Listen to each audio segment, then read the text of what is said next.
कैसे हो तुम लोग? तुमसे क्या मतलब है? Oh no! अरे सर, गुड मॉर्निंग सर। वो तो दिख रहा है कितनी गुड मॉर्निंग है। चलो बुक खोलो। आज का टॉपिक होगा फंडामेंटल प्रिंसिपल्स ऑफ काउंटिंग। क्या है सर, अब आप हम लोग को काउंटिंग के बारे में सिखाएंगे? मत पढ़ाइए, ये सब पहले से ही हम लोग को आता है। हाँ सर, इसकी ज़रूरत नहीं है, हम लोग कर लेंगे इसको। आप आज अगला चैप्टर पढ़ा दीजिए, वो ज़्यादा इंपॉर्टेंट है।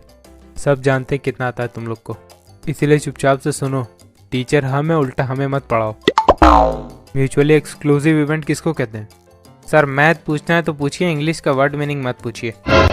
देखा, पहले ही सवाल में समझ में आ गया कितना जानते हो। म्यूचुअली यानी आपस में, और एक्सक्लूसिव यानी जो डिपेंड ना करते हो। जो इवेंट आपस में डिपेंड नहीं करते उसे म्यूचुअली एक्सक्लूसिव इवेंट कहते हैं। अब ये अंग्रेजी की दिक्कत होती है, नहीं तो ये सब कुछ है नहीं।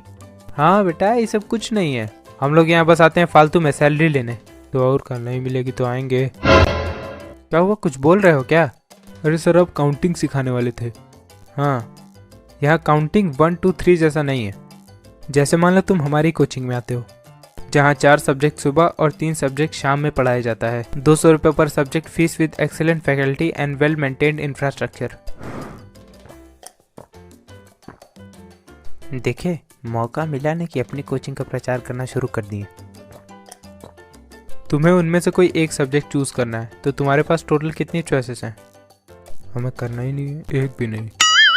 बोलो, 4 सब्जेक्ट सुबह और 3 सब्जेक्ट शाम का, टोटल 7। या तो तुम सुबह की शिफ्ट में एक सब्जेक्ट चूज करोगे या फिर शाम की।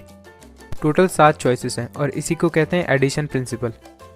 2 प्रिंसिपल में पहला यही है, इसे और कंडीशन भी कहते हैं। क्लासेस का 2 अलग टाइम 2 अलग अलग इवेंट को शो करता है, और दोनों में किसी एक को चूज करने की तुम्हें भी पूरी छूट है। तो बताओ, दोनों लोग कब ज्वाइन कर रहे हो मेरी कोचिंग?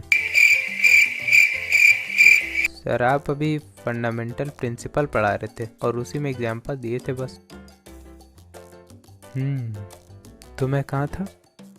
टोटल 7 ऑप्शन पे सर। इतना पीछे कहाँ बता रहे हो? नहीं सर, एडिशन प्रिंसिपल हो गया है। अगला है मल्टीप्लिकेशन प्रिंसिपल। इसमें ऐड की जगह मल्टीप्लाई करते हैं बस। नहीं, अगर ऐसा कुछ होगा तो बता देंगे तुमको, छुपाएंगे नहीं कुछ तुमसे। इसीलिए चुपचाप रह के सुन लो पहले।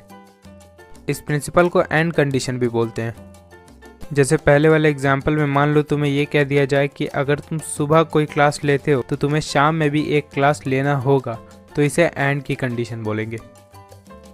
पहला इवेंट अगर ट्रू हुआ तो दूसरे इवेंट को भी ट्रू होना पड़ेगा। एंड के केस में किसी एक इवेंट के होने की प्रोबेबिलिटी बहुत घट जाती है। जैसे कोई स्टूडेंट एक सब्जेक्ट लेगा, इसकी प्रोबेबिलिटी ज़्यादा है उस स्टूडेंट के दोनों शिफ्ट में एक एक सब्जेक्ट लेने से।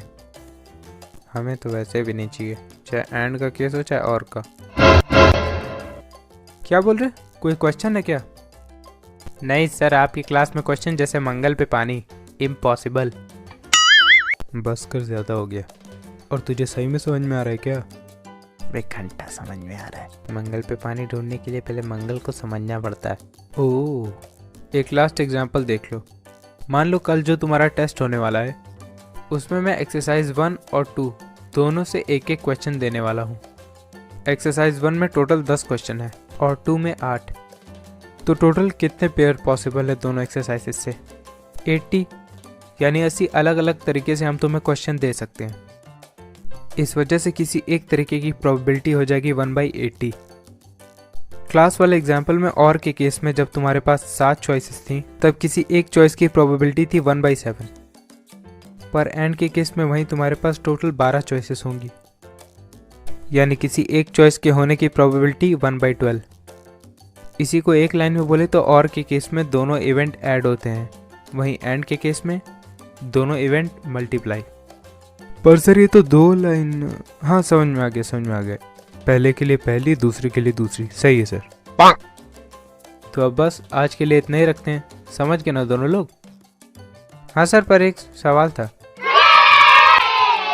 अरे वाह, पहली बार। पूछो सर। वो कल के टेस्ट के लिए जो एग्जाम्पल वाली बात अब बोले थे, वो सही है क्या?